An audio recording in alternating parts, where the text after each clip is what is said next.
This episode of Hero Movie Podcast is brought to you by Manscaped. For free shipping and 20% off your order, go to manscaped.com and use the promo code HMP. That's manscaped.com, promo code HMP for 20% off your order and free shipping. And of course, listeners like you, support this show over at patreon.com/HMP and join the fun today. Oh, my stars, I've never been so busy before. It seems Christmas arrives sooner each year.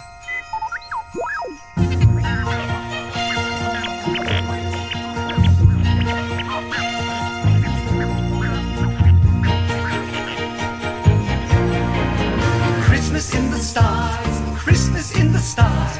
What a merry Christmas this will be. Christmas in the stars, out among the stars, lighting up a Christmas tree. Come on, everyone, and sing. Ladies and gentlemen, welcome to Hero Movie Podcast, your greatest source for superhero movie discussion in the multiverse. I'm your host, Adam Portress, and I'm joined by sweet Shanza Kovacs from the internet. That little Lego lady just winked at me. And of course, Bruce Leslie. I'm a prickly pear, and I can break it down like Babu Frick. Oh, man, we are in the mood this week, everybody. A holiday mood, the Star Wars mood. Holy moly, you can't get enough Star Wars at this point in time, I don't think. But we decided to squeeze a little bit more out of it and squeeze a little bit of holiday joy in it as well. And this week we are covering the Lego Star Wars Holiday Special. We covered the original Star Wars Holiday Special. How long ago was that we did that? Last year. Was it last year? It was only last year? Yeah. Boy, wow. 2020 has had been a way a of pip. dwelling. It has really had a way of feeling longer than it has been. Indeed. If you have some sort of internet entertainment thing, like you've covered the holiday special. Every single show has. And but we're covering this one as well, and we'll see if that works out for us, how good, fun, what it is, and maybe it's something that you might want to watch this holiday season. Before we get to that, though, we do want to say a big thank you to everyone who supports us over at patreon.com/HMP. There you get the pre-show, post-show, and of course the Dinger Zone, and this week's Dinger Zone is gigantic because we're talking about all the big Disney announcements that just happened. We're talking about Star Wars and Marvel and all that kind of stuff. There's a boatload of it out there. And if you'd like to check out our thoughts on that, head on over to patreon.com/HMP and support us today.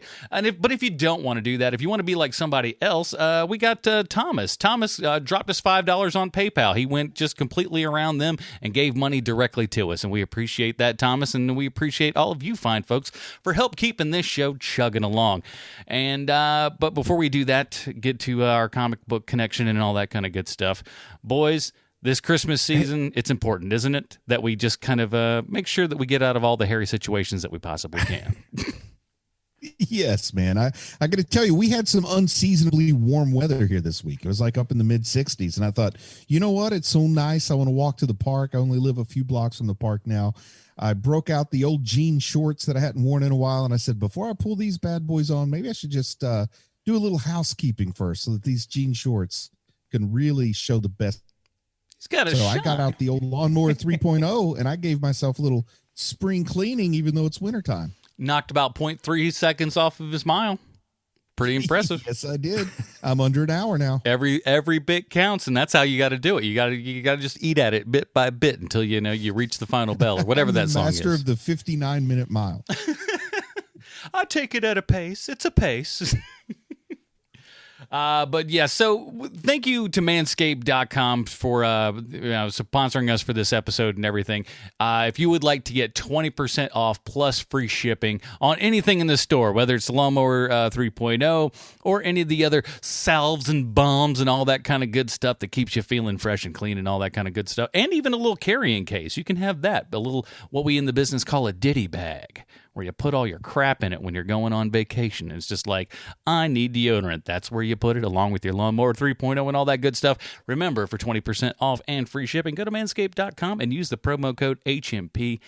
Before we get into the actual show here proper and stuff, boys, I need to play a little. We got a voicemail from somebody. It doesn't happen too often on this show, but every now and then we do get a voicemail, and I just wanted to play it for you.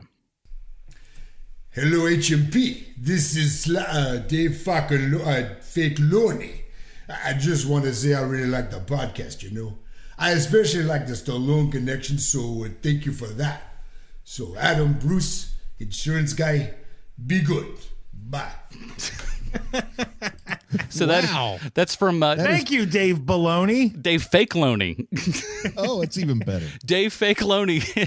And so I got this in the mail and I'm like, what is this? And I play it and I'm like, this is so good. I'm like, and I'm like, who sent this? I look, guess what the email address is? It's davefakeloney@gmail.com. Perfect. Oh, that means it's legit. It's the real, Perfect. It's the real guy. So who am I to fight I it? love it. He's got the blue check mark and everything. I'm Unbelievable. your biggest fan, Dave Fake Loney. And he's definitely not anybody else. That's for darn sure. All right, let's go ahead and take a listen to the trailer for the Lego Star Wars Holiday Special. 'Twas the night before Life Day, in a galaxy far, far away. Looking good. Tree, food, decorations. Coming together heroes were to celebrate the day. Please be a cape. Please be a cape. It's a wrap! For Rey, adventure called, and she thought it would be fast. Wow. But there she found a key to the galaxy's past. Sorry. Oh, Master Luke. What are you doing? This is so cool. We've seen my master.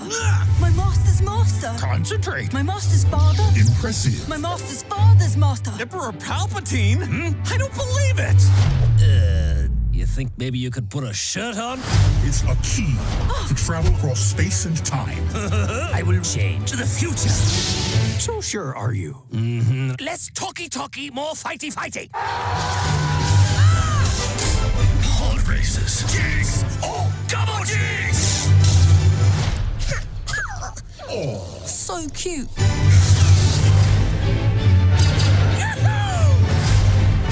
Ooh, gimme.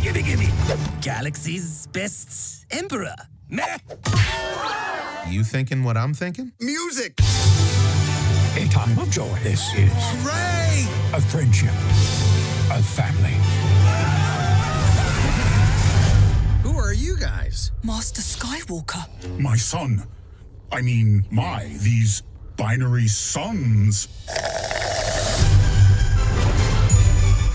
Unta solos? You want to shoot first? After you. Alrighty, that was the trailer for the Lego Star Wars Holiday Special. How in the world Bruce Leslie is going to do this, I got no clue, but let's give him a shot, shall we? Bruce, what do you got for us this week? Life Day, a holiday of Wookiee tradition that celebrates family, joy, and harmony. Traditionally held at the Tree of Life on the forested Wookiee homeworld of Kashyyyk. Celebrations were held by people across the stars after the dark times of the Galactic Empire. Making the Wookiee holiday their own, people marked the day with festive decor, lights, feasts, and music, where sentients were reminded of compassion, the promise of the Tree of Life. Typical Life Day celebrations involved a feast and a journey to the Tree of Life, which represented the first seed and spark of life on the planet Kashyyyk. Said tree was decorated with crystalline Life Day orbs, and rituals were conducted around it. The feast involved things like shishak, fruits, Rocher lice syrup, and most of all, sacred orga roots, which had been foraged from the Shadowlands in the days before the celebrations. Makes your mouth water, doesn't it? I could really go for a steaming hot orga root right now. Now, at the end of the day, all celebrants would gather and sing songs, and they were reminded of their dedication, courage, and love for one another. Such was the promise of the Tree of Life. George Lucas said this about inspirations for Life Day, quote, "The core thing to pass on is, and talking about religion is, all religions say one thing, basically, which is love is the secret to the universe, which is compassion, which is love others, take care of others, help each other," end quote. Though Life Day had long been a tradition among the Wookiee, it took on a whole new significance once the hairy sentients were enslaved by the Galactic Empire. And after the Empire's fall, the hairiest of holidays came to be celebrated across the galaxy. The idea of a new hope was popular in the galaxy, in which, after a heavy-handed empire struck back, left many folk feeling hopeless until a certain Jedi returned. And of course, no good time lasts forever, so when a new order came to the galaxy, celebrations were more subdued, only to see a resurgence once The Force awakened and The Last Jedi Rose of Skywalker or something. I don't know, the title on that last trilogy just didn't work well for me at all. Generally recognized as occurring on November 17th per Earth calendars, Life Day is surprisingly under-celebrated by the fans. I'm not saying they never do anything. I'm just saying there's a publicly displayed Festivus pole in my neighborhood and nary a Life Day Wookiee anywhere to be found. Many folks will say that you should be the change you want to see in your neighborhood, but Life Day was almost a month ago and it'd be kind of lame for me to decorate for it now.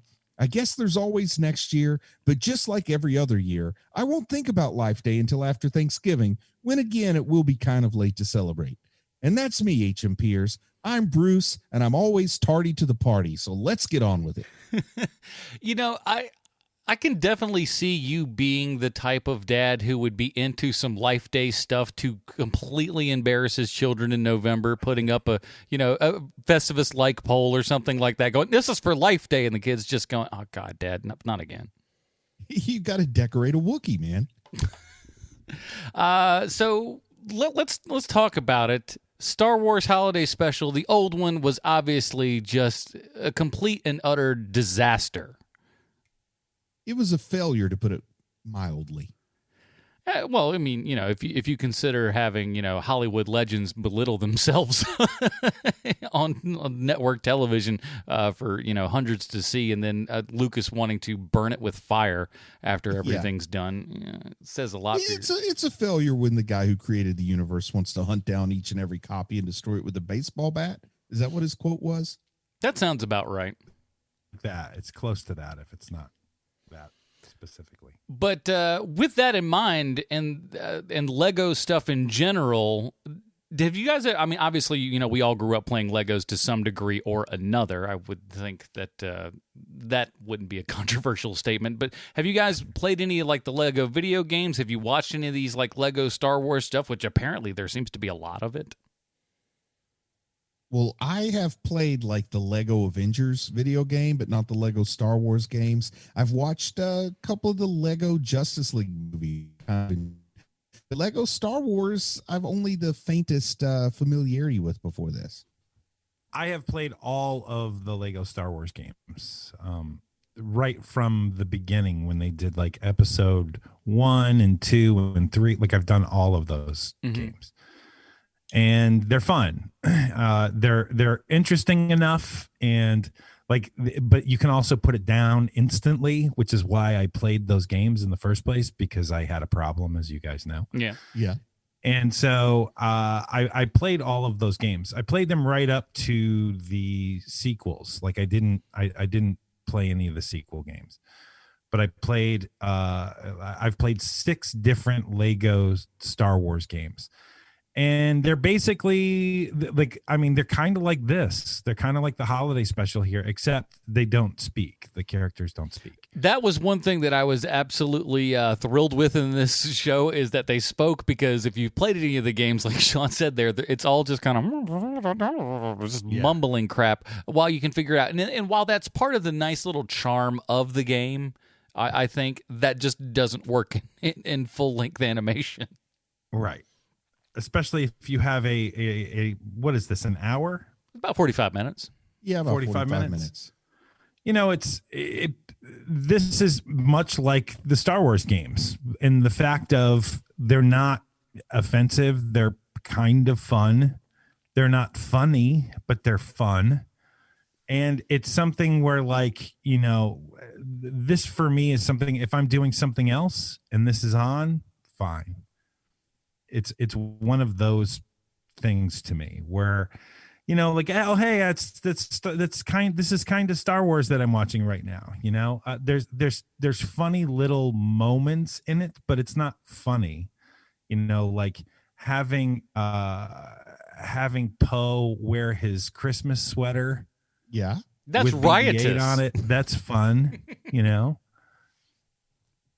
Like it's stuff like that. And one of the things that I noticed, because I've watched this twice now, and one of the things that I noticed is they do take swipes at Star Wars, which I guess I just didn't get the first time I was watching it, or maybe I just wasn't paying close enough attention.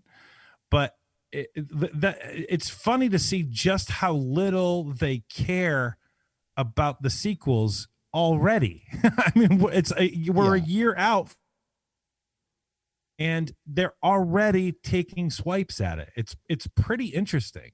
And that's kind of the Lego MO. No matter which property is kind of being adapted into Lego format, they always have to be able to laugh at themselves, or else they're just not going to get the Lego treatment. Yeah, I like that being a prerequisite for all these things, because as much as, you know, we love these things, you know, we got a show for like, we're 350 episodes coming up on in a not too awful long here. So we clearly enjoy this stuff. But at the same time, too, I think we're also some of the first people to be able to look at the stuff and point out like, oh, this is kind of silly, or this is dumb, you know. And if you can sit back and enjoy those types of things and the silliness that those, you know, prerequisite, you know, kind of thoughts and ideas that we've seen in other shows, if we can make fun of that, I think we're all the better for it. And, you know, this special in particular moves at like a breakneck speed. So a younger kid could enjoy this with adults. You know, you don't have to have much attention span to be held by this, because I saw one plot summary that basically broke this 45-minute show down into 13 separate acts. So man, they're wasting no time to cover some ground in this one. If you just need a couple minutes every day, or, you know, during the day, just bring that along with you, pop out 5 minutes, and then come on back to do something else. Yeah, you know what this reminds me of is the gather around, kids, because old man Kovacs has a story. When I was little, you couldn't see Star Wars all the time. You know, there's no way to do it. And so my parents got me for Christmas one year a long playing record, an LP, that was called The Story of Star Wars. And for 45 minutes, it basically told you the story of Star Wars, complete with sound effects. There was a narrator. They had like clips from the movie on the thing, and it went through the entire movie of the first Star Wars in 45 minutes. And that's how I got to know Star Wars so well. It wasn't from watching the movie. And so that's what this feels like to me, is like, you know, you got the trench running here. You've got Luke being trained by Yoda. Like it's like Bruce said, it's super breakneck speed. And it's basically telling you all that you need to know about Star Wars in 45 minutes. And something else, like, you know, old man Sean, old man Bruce telling you a story here too. You got to realize not only was home video in its infancy when Star Wars launched, but Star Wars, the films, the trilogy was not released to the home market for a very long time, for several years, right? So things like the picture books and the LP or the cassette tapes or whatever you could get were the only way you could just consume it over and over again, like 15, 20 years later you would do with VHS tape or DVD. There's certain lines that were on that LP that if I hear it in a Star Wars now, I'm like, man, I love that line. And I only recently figured out why I loved it so much. It's because it was on the story of Star Wars. Like, open the blast doors. Like that's one of the clips from that. And every time I hear that, and they do it a lot in Star Wars. Well, hey, that's from. Do you know, and I don't mean to put you on the spot, because as a kid, you may not know this, and I'm sure you'd probably around, but do you know, was it like that BBC audio production that you had on your LP, or was it different? It's not. It's a different thing. It's because I've listened to the BBC, and that one is very long indeed. It's not 45 minutes. Yeah. And it wouldn't hold a kid's attention either. You know, at least a little 7-year-old American kid. It didn't hold my attention, but the story of Star Wars sure as hell did. I listened to that thing probably 50 times. Did it have the original voice cast? It did, but it was Awesome. but it wasn't it. But it's the original voices, but it's just clips from the movie. It's not even. Oh, okay. Yeah. Gotcha. Now I'll say I don't know if you guys know this. I'll just to share another old thing that's like that people couldn't imagine today. We had this thing. I don't even know what it was called, but it had like kind of this little blue handle, and you slapped in like what looked like a red sort of small version of a VHS tape. You kind of held it up to the light, and it was kind of like a what do you call them? The little viewfinder thingies? Like a Viewmaster. It's like a Viewmaster, but this one you had a crank on the side, and when you look through the thing, you would actually watch a little movie. And that little movie was stuff out of Star Wars. And they had a couple of these things that went through like each movie, and as you turned it, you could, advance the film along to make the thing show up. I got to figure out I know what what the heck you're that was talking called. about because my neighbor had that, but I don't know what it's called. Yeah, I feel like when I was a kid, I didn't have one of those, but I knew people that did, and they had like some little Disney clips, like maybe from the source. Yeah, there were all kinds of different things that you could plug in and out of them. I'm sure they probably got it at a garage sale, not new, and probably picked up whatever they had there at the time. Yeah. But I do remember that growing up and going like, this is so weird, and I don't remember seeing it a lot of places. So this is very interesting what's happening with us right now, because this is basically what the Lego Star Wars Christmas special did, is that it makes you nostalgic for Star Wars, but it in and of itself, it's not a piece of a whole. So like I think that's what they were going for. Is what we're doing now is probably exactly what they wanted the response to be from middle-aged white guys who watch it like, oh, hey, it worked, we did it. Hey, they responded exactly how we wanted them to, because it's a run through memory lane, and that's kind of what I really liked about this, is that it's also like Star Wars meets Doctor Who. We're going back in time, and we're just placing ourselves, and Back to the Future 2, of course, placing ourselves in these events of the past and stuff. And I like how they still continue on with the same thoughts of time travel. If they go back, their old self is still there. But it was just... It was done a lot better than like a quickie Lego special would be, I would think, just given it first blush. Oh, yeah. I mean, this did open up some questions, though. Sean, maybe you can help me if I get some of these terms wrong. But you know that the canon used to be very difficult to maintain. And I think it was Chromacron, something like that. Like there was an official sort of online resource that answered the final questions on any canon disputes pre-Disney. And then, there was like G canon, then B canon, C canon, D canon. Like there was orders of precedence in canon, so that everything happened unless two things disagreed, then whichever one was the higher level took precedence. Does this make any sense to you, Sean? Have you heard this before? Or am I like... No, I know all of this stuff. Okay, but this is the thing. This is the thing that makes me roll my eyes at a lot of Star Wars nerds. Well, and when Disney took over, I'm sorry. Yeah. When Disney took over, please. they took that chainsaw to the Legends canon, and they said now there's only new canon. It was sort of the Disney Star Wars equivalent of something like Crisis on Infinite Earths. And from now on, our canon's going to be controlled and manicured. But now I'm starting to see things like Rey training Finn to be a Jedi. Is that going to be canon now? Like, is that something that we have to... No, anything that you're seeing in Lego isn't going to be part of the Star Wars canon. Yeah. But if they find something that they like in the story, they might retrofit it into something later. But I mean, you're not going to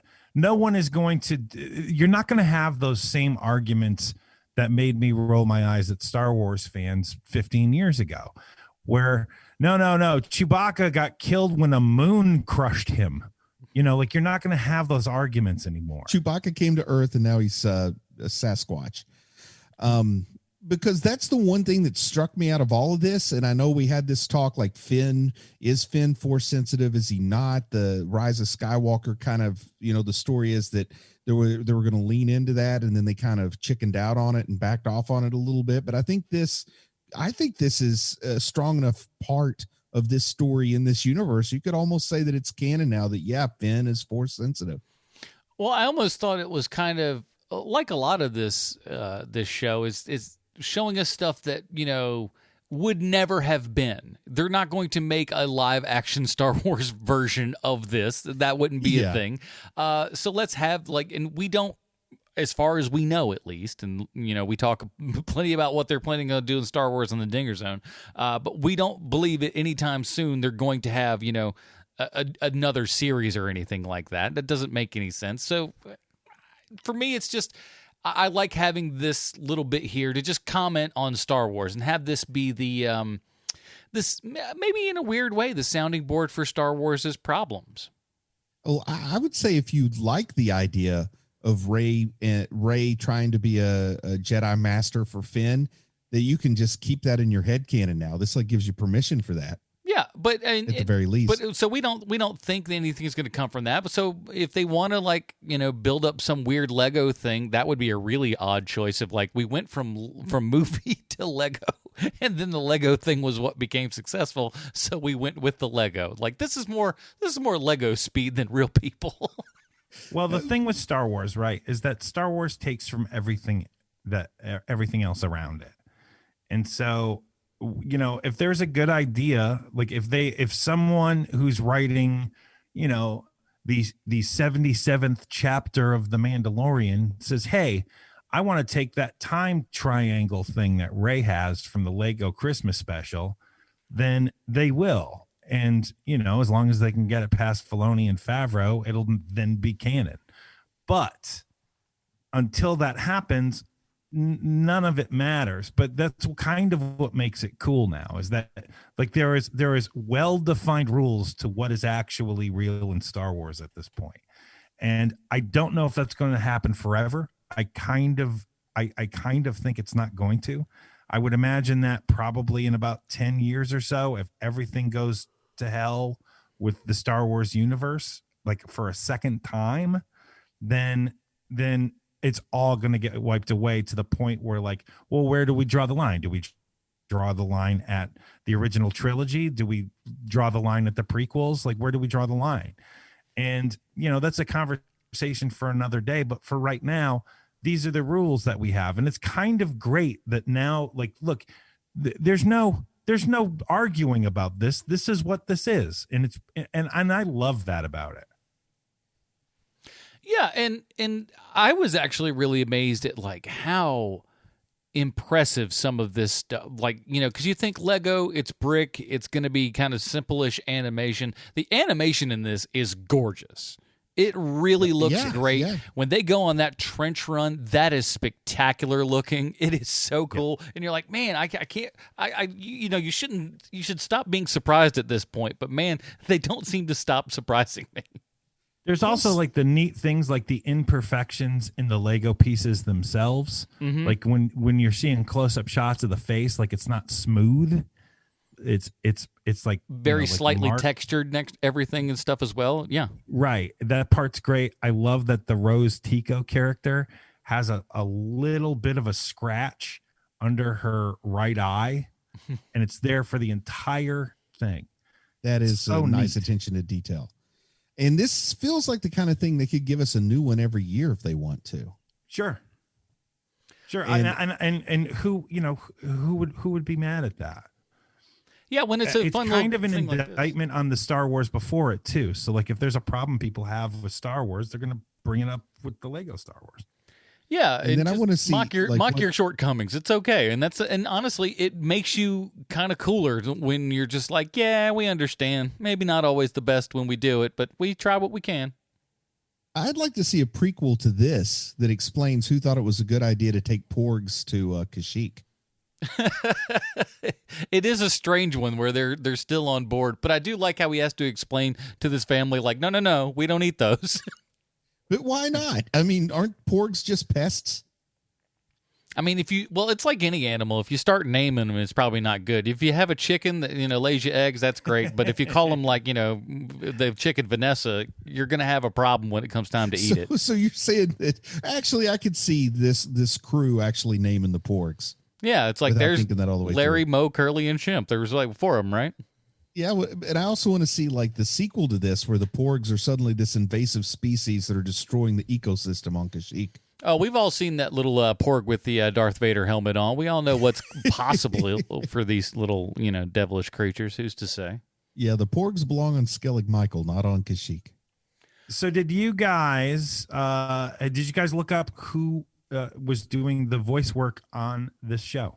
Some of it, yes, but I'll tell you who I knew right off the bat was old Lando Calrissian. Comes in and you go, woo, somebody got a paycheck. But he's so good. There are only 3 Star Wars cast members that are in this. And one of them already because he does everything. Yeah. Whenever they give him. And when I was like, for a second, when C-3PO shows up at the beginning, I was just like, no, there's no way we got through this and Anthony Daniels did not bust out a line somewhere. I knew it was coming. And I was just, because I was like, they couldn't. He's busting down the doors. The second they were starting to make, like line drawings for this bad boy, he was busting in going, y'all got a spot for C-3PO in here, right? Yep, Golden Tony getting a paycheck. Yep, I might be wrong, but I don't think they got Adam Driver. No, I would say not.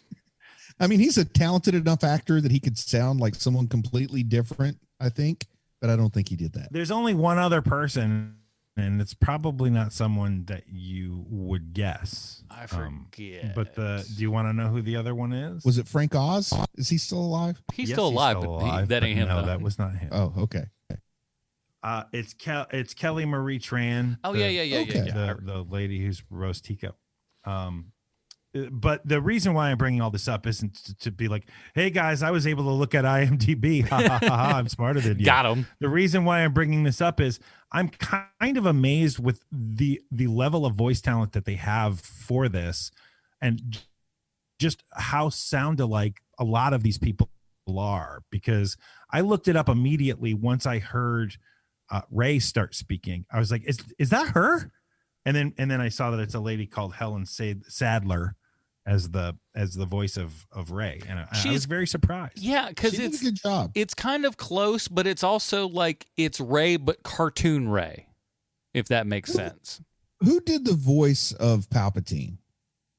It's the same guy that they always have, Trevor Duvall. But I think he's worked a lot as a voice actor, not just for Lego Star Wars, but he has a voice. It's like, I can't quite put my finger on it, but I know I've run across him in other shows. Well, he's in, like, he did Guardians of the Galaxy. He's a voice talent on that. And he's on like Gears 5 and like Call of Duty, stuff like that. Yeah, he has just one of those really good voices for what he's doing. Workhorse guy just gets in there and gets at it.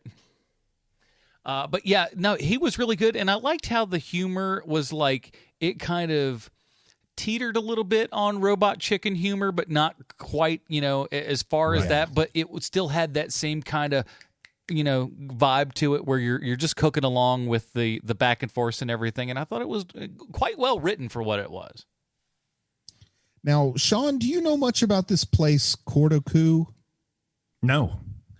Okay, because that's another one. I don't know if it's just for this show, but we've recently seen, on The Mandalorian, where they go to an ancient Jedi temple and do some ancient Jedi stuff or something. So I didn't know if this Cordoku might be something you were familiar with that we weren't, or if it's more obscure, maybe originally just created for this show. So I just thought I'd ask. Didn't mean to put you on the spot there. Yeah, it's fine, man. I don't know.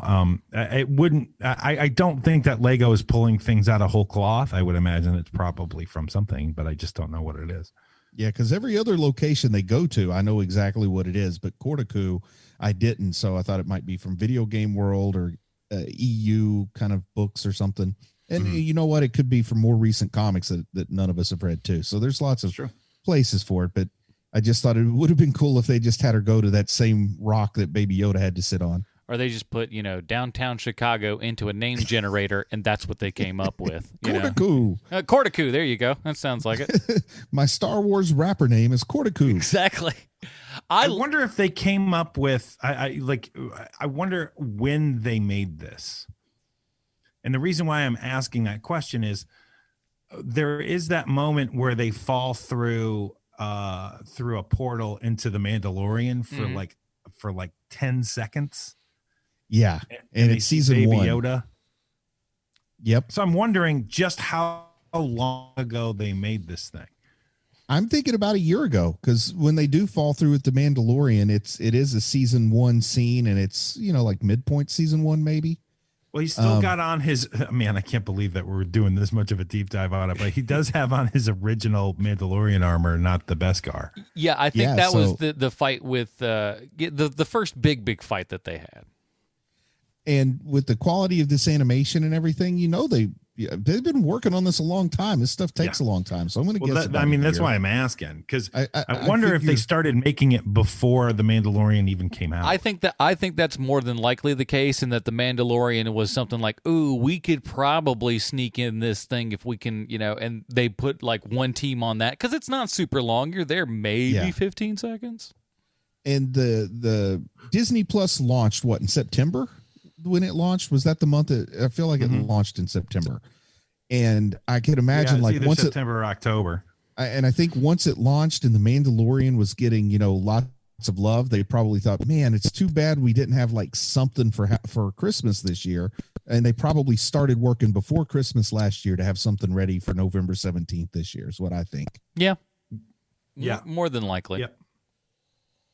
I love the Darth Vaders. I almost thought for a second they were gonna, just become like best friend buddies when we have the Darth Vaders face each other. Like, hey, you're just like me, and the same thing. Oh, one of the best lines was the stormtroopers sitting on the bikes and the clone troopers sitting on the bikes, and they're talking to each other, and they jinx themselves out 3 times in a row, which was so good.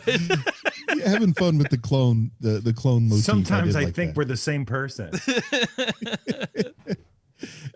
And traveling through it all, I do kind of like when they go back to the earliest incarnation of Luke. That, man, it's like Saturday Night Live level, where this guy's known for drinking that blue milk. So every scene with G1 Luke, he has milk, and he's throwing cartons of blue milk like he got at the school cafeteria or something. He's got the blue milk mustache. I like it. They pick a gimmick and they just run with it. Even when he ends up passed out at the end, they still put a blue milk in his hand just because that's what he would have. But I also think he's going around to all the places that he's not yet been, and he's just like, I'm just a moisture farmer. Like, he doesn't even know Obi-Wan Kenobi is a person at this point. And he's just walking around going, I'm just a moisture farmer, guys. I don't know what this is. And I think the time travel, the time travel conceit for this episode is perfect for a long-standing franchise that is also an adaptation based on toys.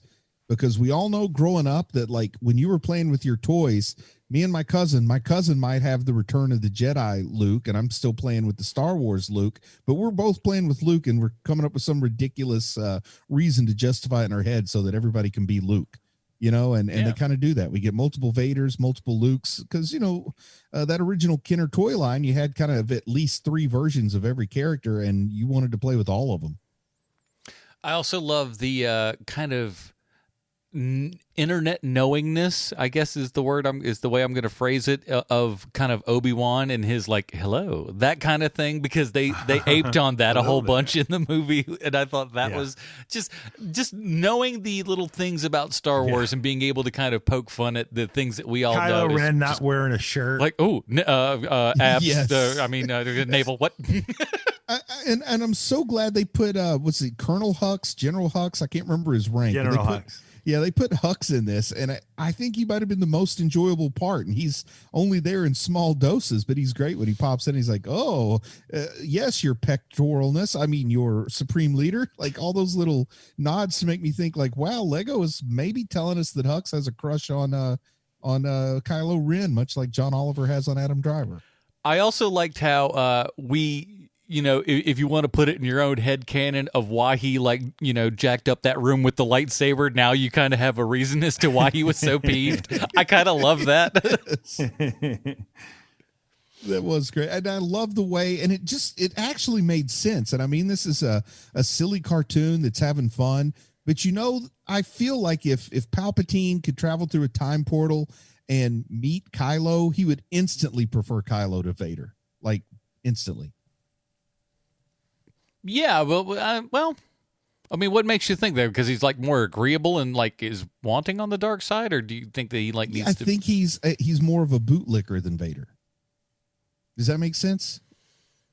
So you think Vader wants to be a little bit more in charge, and so yeah, Vader's kind of wanting to play his own game, and that comes back to being the downfall of the Emperor in Jedi, but the whole story arc with Kylo is that he's trying to live up to somebody else's image, and until he lets go of that, he never is able to be himself, kind of thing. So yeah, he would absolutely make a much better sycophant than Anakin would. Yeah, because Anakin always did kind of want some power and stuff like that, and he also knew the power that he had. Obviously, when he throws him down the big shaft there at the end, he knows what he's doing. Obviously, so and he's keeping his higher place, even though that he's obviously going down with the ship, as it were. And I don't know who the voice actor was for Kylo, but obviously didn't sound like Kylo Ren at all. But then once he puts the helmet on and they modulate the voice, it doesn't matter, then it's like right on brand. Can I say I am shocked at how much, because when I first heard it, I was like, oh man, that voice box, that's terrible. That's no good. And I like it now. I think that modulated, it's great, man. Voice is actually really, really cool. It grew on me quickly. I went from not liking it to really being into it pretty darn quickly. Yeah. At first it's like, oh, what is it? Cause it's new. It's new and you're just not used to it. Yeah. But man, when it got into, it's like, oh, dude, that's kind of boss. And I love how we showed the kind of reconstruction of the helmet here. They did just neat, interesting new takes on stuff, and I think that's exactly what this holiday special could be every year. And the fact that we're getting more and more Star Wars stuff.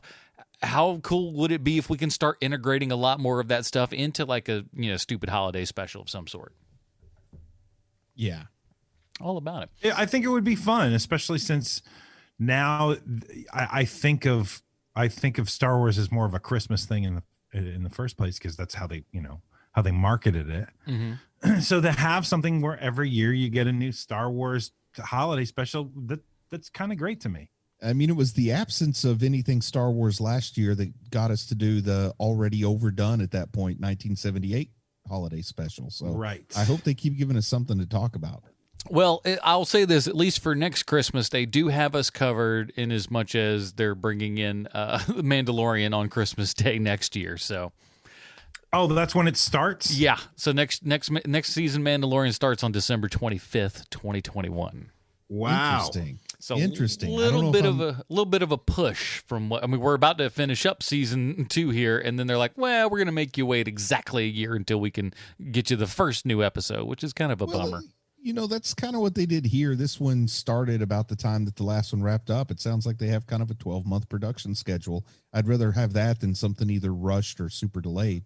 Absolutely, mister. No, I'm all on board. That's always been my my thing with especially video games, because those things get delayed all the time. And if it's a game I'm looking forward to, I'm like, good, delay it. Make sure it's good before it gets to my hands. And people this week are suffering with the opposite of that exactly thing happening. They pushed out that new Cyberpunk game, and everybody's complaining that it stinks. So keep it in the oven as far as I'm concerned.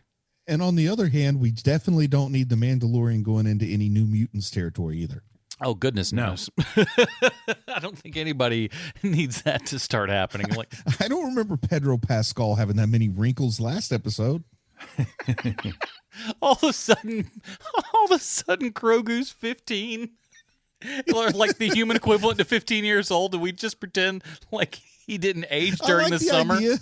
No, I like the idea that they get into like a Cosby Show thing when Rudy got a little too old to be the cute, precocious child. They brought in Raven Simone as Olivia. Yeah. Like we're going to get a baby Yoda when baby Yoda starts getting, like his voice starts changing. You think that one's cute. This one's got eyes 4 times that size. And they're always just super moist to have light beaming right out of them. So you're just going to go like, oh my God, it's the cutest thing ever. No, it's the cousin Olivoda. He's got a bowl haircut. That would be great.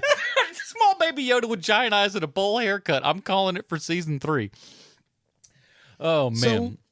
So did Rey learn a lesson? Like, these are the kind of shows, like, by the end, I'm trying to see what her lesson was. I'll tell you, she did. I'll tell you this Okay. much. Here's what I would have thought the lesson would have been if I was anybody else who was on that ship getting Life Day together. Like, oh, really? Well, we did all of this stuff for the party. Where have you been? Finding yourself? Great. That didn't get this party going any quicker. You know that, right? Now, when Chewbacca's family shows up, is that canonically the same family from the 1978 special? I is do it like believe lumpy that and scratchy. They or look like whatever? it. Yeah. Yeah, I think that's Mala and Stinky and Itchy. I think Yeah, that's Stinky was the Hutt. Yeah. Itchy Oh, was right. was a Wookiee. And the only thing that was missing was Grandpa looking at a little space porn. That is true. Oh, man. But Grandpa was there. I'm sorry, I asked a question and we sidetracked you before you could answer it there, Sean. What was Ray's lesson here? Because I think I got a grip on it, but I want to hear what it really was. It's that, yes, to be a teacher, you need to know the ways of the Force, but just as important is to be friends, because that is the lesson that Yoda teaches her at the end. Yeah, is that that's you.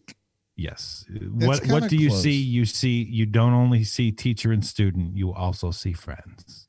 I kind of almost got a little bit of like, you need to stop making it about you, because even though you say you're teaching Finn, it seems like it's more about you judging yourself as a teacher rather than judging Finn as a student and trying to help. And I kind of got like, you need to make it less about you and more about Finn. That was a real moment where I thought that the voice talent sounded exactly like Ray. Yeah. I heard his feelings. Like, I can't do it, but He's a sad little boy, he is. Oh, you nailed it, Adam. Was that Hermione Granger on the other end there? Leviosa, all right? But it was, she looked back and she was just like, hey, I'm kind of a jerk, aren't I? I guess I got to be friends to these people. Okay. I mean, that's the most that you got. It seemed a little shallow, but I get it. It's for kids. Because I feel like we've all probably been there at some point. I mean, between the three of us, we've got 100 years of experience in life. I think everybody's been there at the point where you ask somebody to help you with something and they get so obsessed about it that like you really don't care about it anymore, and they're still just going on. And it's like they've lost kind of focus on what the reason was for doing this. And I felt like Ray was getting in that little wormhole here. yeah. Well, listen, I'll give her this. She's not going around telling everybody the story all the time. She goes, and I met this Skywalker and blah, blah, blah, blah, blah, and this one and that one. And like, you haven't seen the sequel yet. For all we know, from this point on, that's all Ray talks about. it's just the second half of the dinner party where they all just have to hear stories about people they don't know. And they're like, okay, I mean, I guess. And I also think next year's Christmas special, if there is a next year's Christmas special, will be basically just all Mandalorian. I would like to see a return of Yoda in the bowler hat with the little sweater vest. That was a pretty sharp look for Yoda. Yeah, and they also, you get Lego Yoda, and he's a lot smoother. He's, got a little rejuvenation into him. Yeah. And same thing with everybody else looking all boxy. I kind of love it. It's just like, oh, Ray's thick. I never knew like how good a bowler hat would look on him though, but it just kind of, it's like the same shape as his head. It's a perfect It makes choice. sense. Yoda in the Avengers. I want to see that. And you're talking about like the Emma Peel Avengers. Oh, right? yeah. Okay. Give him a big, sword or something like that. That'd be The pretty good sweet. Avengers. Yeah, not that junk that you see in the cinema. No, thank you. Well, And then go ahead. When Zori showed up at the very end here, Poe and Zori reunited and have a tender moment together. I kind of felt like Zori's a good fit for a Lego type story. So maybe she'll have a bigger part if they do more of this. Unless the animation that we got to do, sweet. And you said at the top of the show, man, Babu Frick coming in and breakdancing, that made my day. Yes. Oh yeah, man. I like too that there's like a little real world element when they bring in the band from the Cantina out of the original 7. There's only 3 of them still alive or something. I also, it is great whether they're bringing all of these recognizable characters, and they even point us like, you're bringing all these people off world coming here to do all of this. Like, here come the Jawas. Here come this. It's just that every person that you know would not be anywhere on this planet. Yes, they show up to this holiday feast. And I also like it that when our characters do the Max Rito karaoke, that they're singing in Max Rito's native tongue and not their own. I thought that was a nice. Oh, they're singing in Huttese. Great. I'm gonna get up in it. Like, yeah, it's so stupid. It's great. Well, before we get down to our final Robin rating, we have to ask ourselves one very important question is, how does this LEGO Star Wars Holiday Special connect one-to-one with Sylvester Stallone? Thank you, Adam. I have a prepared statement. Billy D. Williams has worked with everyone. And yes, I know this hilarious comedy bit started because Sylvester Stallone's name kept coming up when we first started this show. But seriously, Billy D. Williams has worked with everyone. His career started in 1959 when he played Josh Quincy in a movie called The Last Angry Man. And if you need an indicator of how long ago 1959 is, a screenwriter thought a perfectly acceptable name for an African-American man was Josh Quincy. Billy D kicked around the Hollywood scene for a good bit, working on soap operas and doing day work on shows like Mission Impossible and The Mod Squad. But he really made a name for himself in 1971 when he starred as Gale Sayers in Brian's Song, a movie that football fans everywhere claim they've seen. But if you're under the age of 50, no one's actually ever seen it. Apparently, it's amazing because when I read the IMDb user reviews, emotionally stunted men everywhere leave their 2 bits with headlines that read, "It was an honor to cry at such a fine film," and "the greatest made-for-TV movie ever made." Actual titles. Oh, boy. After that movie, both James Caan and Billy D. Williams' careers took off in a rocket ship that was fueled by both men's talents and charisma. After Brian's Song, Billy D. Williams starts working with Coppola and Diana Ross and George Lucas on the movie that every science fiction franchise has tried to reproduce as its sequel since 1981, The Empire Strikes Back. Something I didn't know about Billy D. Williams is that he was born William December Williams. Huh. Nice. He was also an accomplished painter before he ever started acting, and he was inducted in 2015 into the most important Hall of Fame there is, the Mustache Hall of Fame. And if his life couldn't get any sweeter, in 1981, he starred opposite Sylvester Stallone in the movie Nighthawks. We've spoken about this movie before. Rutger Hauer and Sylvester Stallone hated each other on the set of this movie. And keep in mind, this is 1981 Stallone. He hasn't gone full temper tantrum throwing opera diva yet, but you can see the path from where he's standing. And there you have it, HMPers and Dingalingers. This week's Stallone connection is a guy Adam never remembers as the face of Colt 45, Billy D. Williams. Adam and Bruce, this is the 334th episode of this bit, and still no word from Sylvester Stallone. But it is Christmas time. It's the time for miracles. He's busy. He's busy, and there's still time yet for a Christmas miracle, everybody. So let's try to make it happen in one way, shape, or form. Man, I hope Stallone comes down our chimney this year. My favorite thing was like the first Star Wars convention that I was at. Billy D. Williams was there signing things on the little panel thing and everything, and some guy came around with like a what I can only describe as a street sign for Corona or for Colt 45, and had Billy D. Williams sign it, and it looked like something that you would see on an interstate, that big that quality of a sign, unbelievable. But sure, shooting got him to sign it. I loved it. All right, so let's break it down here, everybody. Here at Here Movie Podcast, we have our own Robin rating system. If you'd like to check that out, head on down to our subreddit at Here Movie Podcast. Just check it out. You know where it's at. Bruce, where does the LEGO Star Wars Holiday Special fall on the Robin rating system for you? This is the movie that would be great This year we're not really having any social gatherings, large scale social gatherings at my house for Christmas. But this would be the great thing for when we have all the family come over for Christmas dinner, the cousins, aunts and uncles, all that kind of thing, to just have on the TV in the living room playing. Because you don't have to actually watch it, but you can look at it at any moment and have a little bit of enjoyment. So I don't necessarily recommend this as a great story that you're going to just really get pulled into and want to rewatch it for that. But man, this is like the perfect thing for the right kind of holiday party to be on the television while everybody's like mingling or opening presents or eating carrot sticks or whatever it is that normal people do on Christmas. I think it works really good for that. So I'm going to give it a circumstantial Damian Wayne, not everybody's going to love it. Some people are probably going to argue over it, but it would be perfect to have on at the background. And now on to a man who never stops talking about Christmas carrot sticks, Sean. Oh, I have the perfect recipe. You Patreon members, get ready. Oh, boy. What I do is I take carrots. Oh, let me get my paper. Hold on. This is a Damian Wayne. It's a low Damian Wayne, but it is a Damian Wayne. It is not terrible. It is well produced. It is well made. It is a goofy little truffle of a thing. It will completely make you nostalgic for other bits of Star Wars if you're a Star Wars fan. If you do not like Star Wars, don't bother watching it because it's a Star Wars thing and you'll hate this too. So it is a low Damian Wayne for me.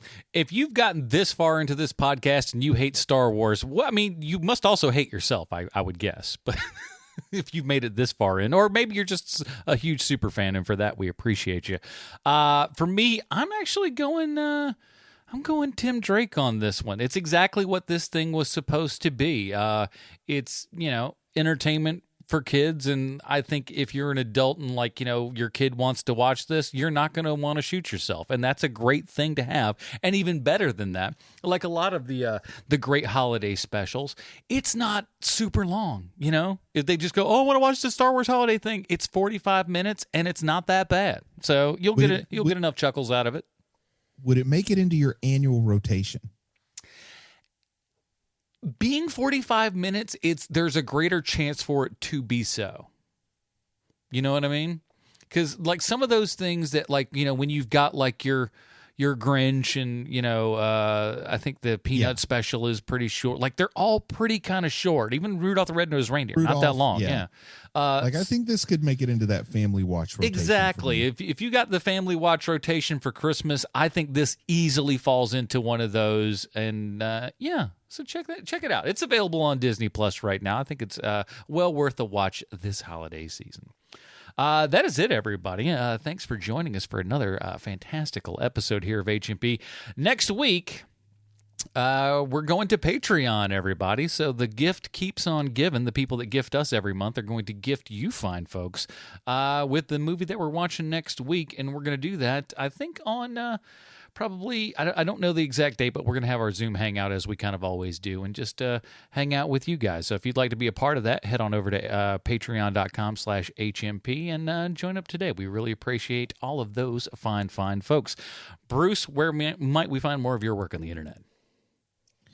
Well, for one, folks can go to manscaped.com, use the promo code HMP and get the perfect gift for a Wookiee for Christmas if he already has a comb. The Lawnmower 3.0. So I wanted to get another plug in there and go check out Chubby Wizard. There's always plenty of holiday talk. We have the Chubby Awards coming up for comic book superlatives here at the end of the year, beginning of the next year. So just stay tuned to Chubby Wizard.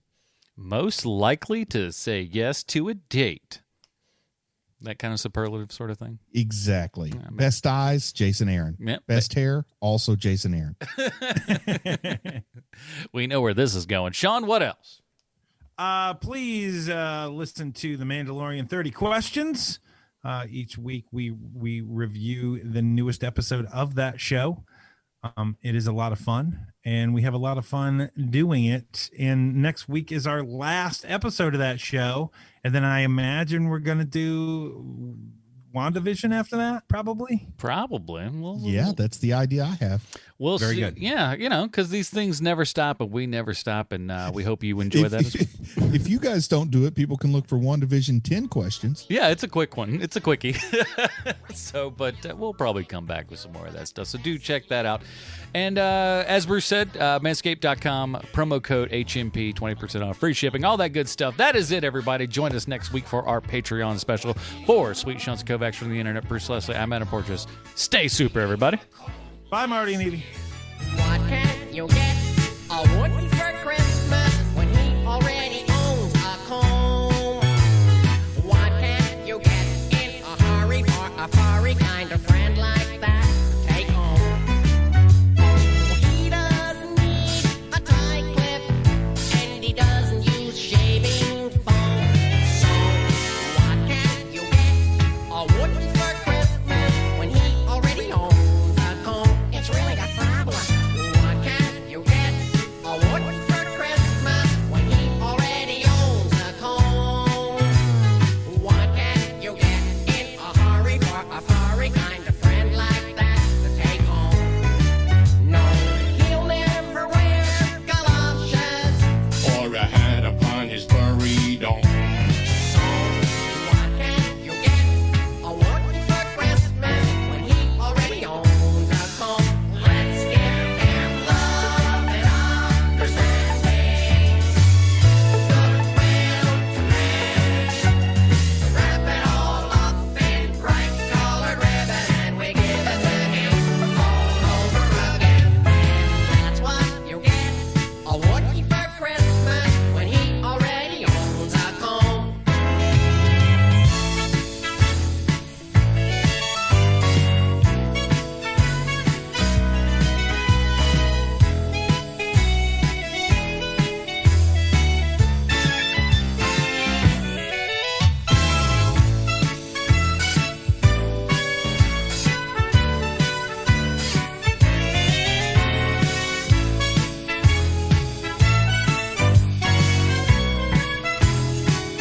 Let's give him love and understanding, goodwill to men.